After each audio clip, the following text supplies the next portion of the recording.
Hello again, Maverick traders, and welcome out to your currency recap. This is Ankitair, and let's begin on market coverage for a Monday, July the 24th. It's a busy week ahead, so let's get into today's market price action and talk about our upcoming 24 hours here. In today's class, we'll be going over today's market news, looking at broader market analysis, taking a look at the overall currency basket, see where is the relative strength and weakness, and talk about our upcoming opportunities ahead. So let's get into it. Disclaimer. This video was created for professional Forex and crypto traders. Maverick Currencies is a proprietary trading firm that employs professional traders around the world.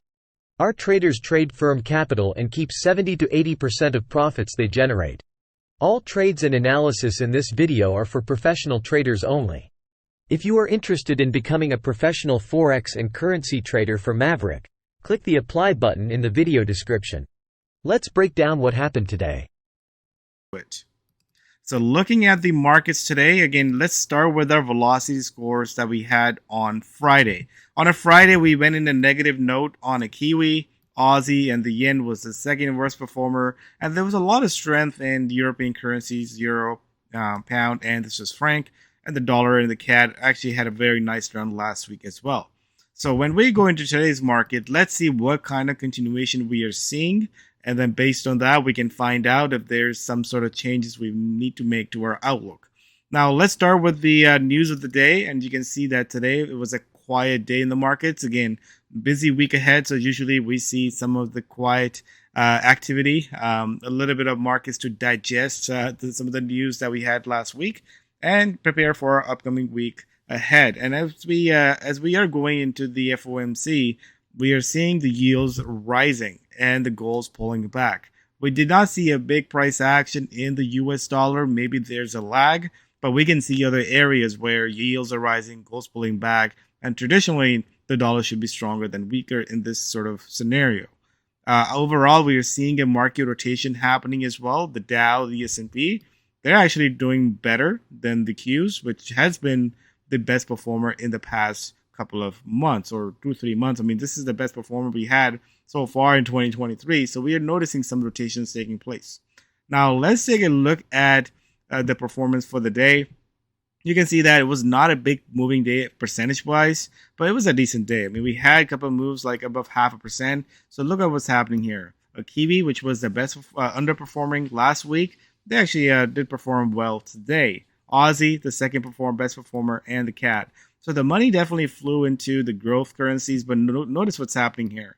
The European currencies, they're underperforming. So what we need to do is we need to make sure that the rotation is not happening where the European currencies pulls back and the money goes to the growth currencies. That's something we need to pay attention to. Is this just a short-term pullback, or is it something we need to focus shifts out of as well? Now look at the dollar and the yen, pretty quiet, not a whole lot of movement. Again, we have both the Bank of Japan and the US FOMC. So those will be probably better mover starting Wednesday. But as we are going the first part of this week, we had some very weak unemployed. The PMI numbers came out of Eurozone, which again helps helping this down move in these European currencies. Outside of that, let's take a look at the broader markets. So crypto again down big, 3.75% on a crypto basket.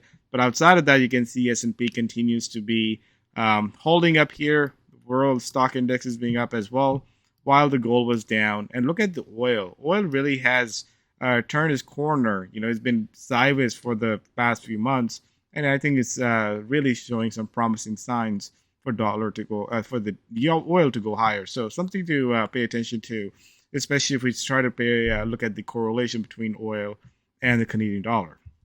Now, looking at the crypto markets, you can see it was a red across the board. Bitcoin down 3.23%. Bitcoin Cash continues to drift down. Ethereum and Litecoin. So overall, we are seeing not a whole lot of consistency in this crypto markets. I think there's better price action to be had in the currency market. So let's take a look at the price action. Let's take a look at the chart, and you can see right now we are just high basing in the broader market. So we are above the 20, above the 50. This is where, if you are a trend trader, then this is not a point where we look for Sort of a reversal, I think, but we're just basing here. No real sign of exhaustion. What we are seeing is a bit more consolidation. Things can change very quickly, especially as we go into FOMC, and if they are more hawkish than dovish, the central banks are expected to raise rates by 25 basis points. That's about 99% priced in. So that's already given. The question is what kind of outlook is for the rest of the year. The futures are pricing in no change, where the FOMC has been more hawkish in saying, no, we want to be actually doing one more rate hike in the second half or later part of this year. So there's definitely this misalignment that's taking place, but we'll see which side wins. Now, let's take a look at our outlook. Outlook is still at +3. Like I said, we are seeing a rotation happening from tech to the Dow and the S&P, but broader market, still positive. Now, let's take a look at the calendar. Again, a very busy calendar, but you can see that we started off with some weak PMI numbers out of the Eurozone. Everything was a miss. That's why we are seeing the Euro currencies being relatively weak. US, we saw a mixed number. The manufacturing was up and the services was down. This is the opposite of what we have seen in the past, where the services has been up and the manufacturing has been down. So there seems to be a rotation taking place there as well. I'm more focused on tomorrow for the Aussie CPI.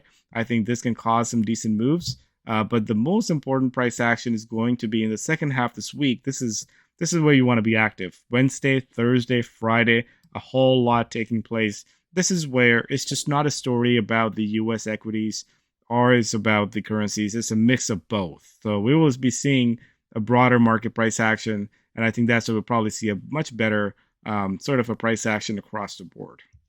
So let's do a currency analysis and take a look at where the velocity scores are. And you can see that cryptos are at -3. The European currencies, they were at +1 and +2. Now they are actually down to -1 and -2. So some of the Europe currency pairs that we'll be taking a look at today. The Kiwi, I know the Kiwi has been a difficult currency to trade, especially as it really outperform and underperform on a week-to-week basis without real reason behind it. So I know the scoring looks pretty bad on Kiwi, but we're starting off with a +1. We'll see if there's any continuation to it, and followed by the Aussie is here. Dollar and the yen, they're right in the middle. Like I said, I think the dollar and the yen are probably better placed starting Wednesday when we get the FOMC. Meanwhile, what we need to do is take a look at currency pairs like the euro, Aussie, Kiwi, CAD, and we can take a look at Kiwi, Swiss franc, Aussie, Swiss franc, CAD, Swiss franc, and so forth with the pound. So those are the pairings that I'll be paying close attention to. So let's jump in and take a look at possible trades ahead and take a look at if we see an opportunity in those pairings. So let's just start with currency pairs like euro, dollar. I want to start with the dollar cross because this is the one that I talked about and said, well, if this pair falls below this prior support, which is now, or a prior resistance, which is now the support, if this breaks below that, we will be then looking at more bearish than positive price action. And look at that, what's happening. We are giving up that breakout. So this is where, as long as, we are right at that point here. So a further continuation, let's go on a 4-hour chart.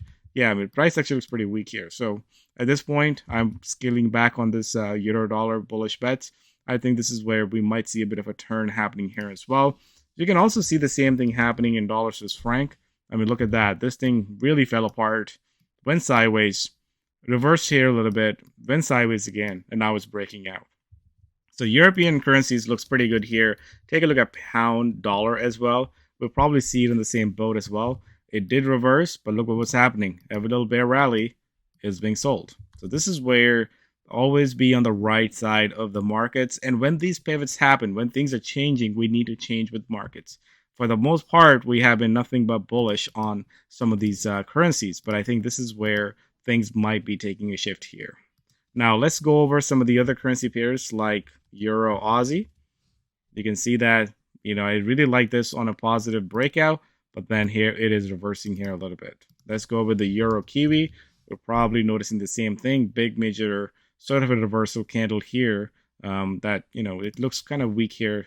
I'll be looking for any bear rallies to short into. I find some of the Swiss franc crosses interesting as well. You can see they are turning. They're finally getting above this 20-day moving average. So maybe a rotation is taking place here. And as much as we have been used to trading a certain way, looking at European currencies against the Aussie or the Kiwi, maybe we can see some sort of rotation taking place as well. Same thing, I mean, if you take a look at crosses like pound Kiwi, you can see that the Kiwi was a better performer, although Kiwi has been not so strong on a trend score, but in the shorter term, it's actually doing much better. So this is the game plan. I think I like some of those two pairings, the euro and the Kiwi and the Swiss franc. Let's take a look at the euro and the Swiss franc as well, just to see the relative strength of weakness. You can see that we just printed a new fresh low here before reversing. So on a shorter term chart, this thing is still very weak as well. So I think euro has been a better short compared to the Swiss franc. But in the shorter term, it seems like Swiss franc is showing a little bit more weakness here. So that's why I really like dollar Swiss franc for a potential reversal. You can see that we were sideways here and we got this big break here and then we just reversed. So this is, again, I mean, coming down 3.5%. I mean, it's due for a little bit of a correction here. On the upside, we're looking at about 88.19. So there's still about 120 pips to be had over here. Again, especially if you're looking for a positive dollar crosses, I mean, if you look dollar for on the upside, then I think these are the pairs that has the potential, has a good risk to reward. Let's take a look at DXY as well. As you can see that the dollar index is really bouncing in as well off of that support area. So right now, momentum is there for the dollar long. Maybe we'll see a bit of a buy the rumor, sell the news kind of a price action. But so far, I think we want to be on the long side of the dollar than the short side of the dollar. And if you want to avoid the dollar, then I think we can take a look at some of the European currencies against the Aussie or the Kiwi or even the CAD. I mean, take a look at Euro CAD today. You can see that daily chart, big reversal. We broke out above and we are falling below. Look at the 4-hour chart. We're getting bear rallies that are getting shorted into. So all these setups are decent. I think what you need to do is that once the move happens, look for those bear rallies to play out and look for sort of a breakdown. Or you can also enter half on these bear rallies and then you can enter another half once it breaks lower. These are always a great way to enter a trade, start small and build up into a position. Let's also take a look at some of the relative strength weakness, Aussie Kiwi. I talked about this on the weekend, how this thing has been all over the place. 1 week, one is strong, other week, the other one is strong. So we started off, you can see here, just last week, just 2 weeks ago, the Aussie was the weakest currency against the Kiwi. And then we saw the Aussie being the strongest currency. And here we are starting off, Aussie being a weaker currency. So right now, if you're not sure about this Aussie Kiwi play, you can always diversify to both, or you can take a look at what the Aussie and Kiwi is doing and then follow that. But right now, it looks like it's kind of losing that momentum. All the other dollar crosses, I will be paying close attention to as we get closer to the Wednesday FOMC rate decision. So I think you need to be looking at currencies that are doing or acting better in that time period. And once that focus shifts to other currencies, we will make that shift as well. So that's the game plan here. It's a busy week, like I said.